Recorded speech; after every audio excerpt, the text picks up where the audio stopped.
You finally broke six figures, $100,000 a year, the number you've been chasing since you graduated college, the salary that was supposed to change everything. You did the math in your head, $8,333 a month. You thought about all the things you'd finally be able to afford, the breathing room you'd have. That was 18 months ago, and now you're staring at your bank account, trying to figure out where all your money went. Because somehow, inexplicably, you feel more financially stressed now than you did when you were making $65,000. You're not spending recklessly, you're not buying stupid stuff, you're just living, and yet the money disappears like water through your fingers. If this sounds familiar, you're not alone, and you're not crazy. There's a psychological mechanism making this happen. My name is Z, and I spend way too much time thinking about the psychological trick that makes $100,000 feel like $60,000. If you're someone who's finally making good money but somehow still feels broke, hit subscribe and give this video a thumbs up. Here's the thing about reaching a big salary milestone. There's this assumption that once you hit that number, money stress just goes away. You think, if I could just make six figures, I'd be set, but then you get there and something weird happens. The money stress doesn't disappear, it just changes shape, and almost nobody understands why this happens to nearly everyone.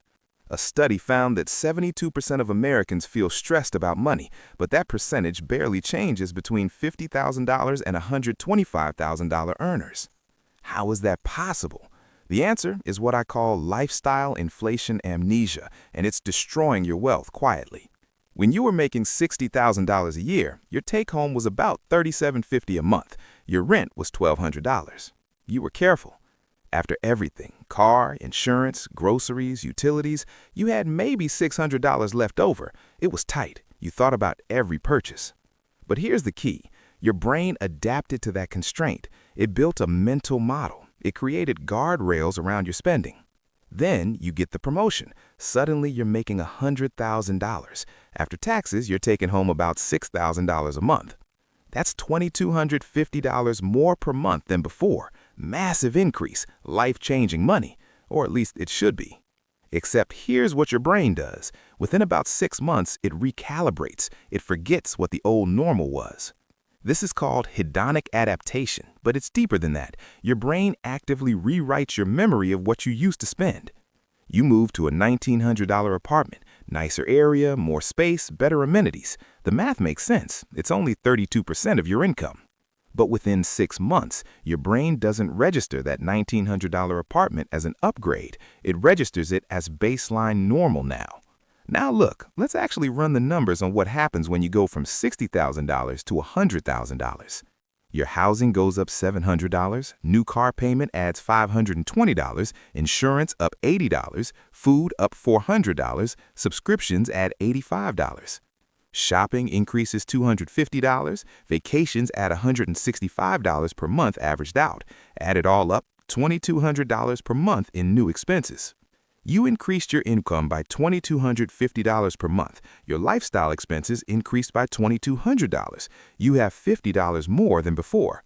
Now, you might be thinking, okay, Z, but I'm not stupid. Why would I let this happen to me? And that's the thing. This isn't about intelligence. This is about how human psychology works. There are 3 mechanisms at play. Mechanism 1, reference point shifting. Your brain looks for a new normal by comparing yourself to people who also make $100,000. Mechanism 2, mental accounting. Your brain categorizes that extra $40,000 as upgrade money, not money to save or invest. Mechanism 3, the comparison treadmill. As you make more money, you start comparing yourself to people who make even more. Research shows that beyond about $75,000, additional income doesn't really increase happiness because your comparisons rise with your income. Let me show you how insidious this is by comparing 2 people over 10 years with the same raise. Person A lets their lifestyle inflate naturally. They spend $5,800 of their $6,000 monthly income. They save $200 a month. Person B keeps their lifestyle at 80% of what they could afford. They spend $4,800 a month. They save $1,200 a month. After 10 years at 7% returns, Person A has $34,500. Person B has $207,000. That's a $172,500 difference. Same salary, same starting point, same 10 years. The only difference was one psychological decision about lifestyle inflation. Here's what most people don't realize. The trick isn't just that lifestyle inflation happens, it's that it makes you forget it happened. If I asked you to list every way your spending increased after your last raise, you probably couldn't do it accurately. The $1,900 rent doesn't feel like $700 more than you used to pay. It just feels like rent, just normal life now. This is lifestyle inflation amnesia. The forgetting is the mechanism that locks you into spending everything you make. Let me put this in perspective. You're 30 making $100,000. You do natural lifestyle inflation. By 65, you'll have maybe $600,000 saved. That sounds okay until you realize you've been living a $95,000 per year lifestyle for 35 years. Your brain thinks that's normal. In retirement, that $600,000 gives you about $55,000 per year with Social Security, but your brain needs $95,000 to feel normal. Going from $95,000 to $55,000 isn't going to feel like retirement. It's going to feel like poverty, like everything got taken away. So here's how you fix it. First, document your current baseline. Write down exactly what you spend in every single category. Second, automate the gap between your old spending and new income into investments before you even see it in your account. Third, lock in future raises. Every time you get a raise, immediately automate 50 to 75% of it into investments automatically. Here's the challenge. You're going to see other people making similar money living the full lifestyle, and you'll feel like you're falling behind.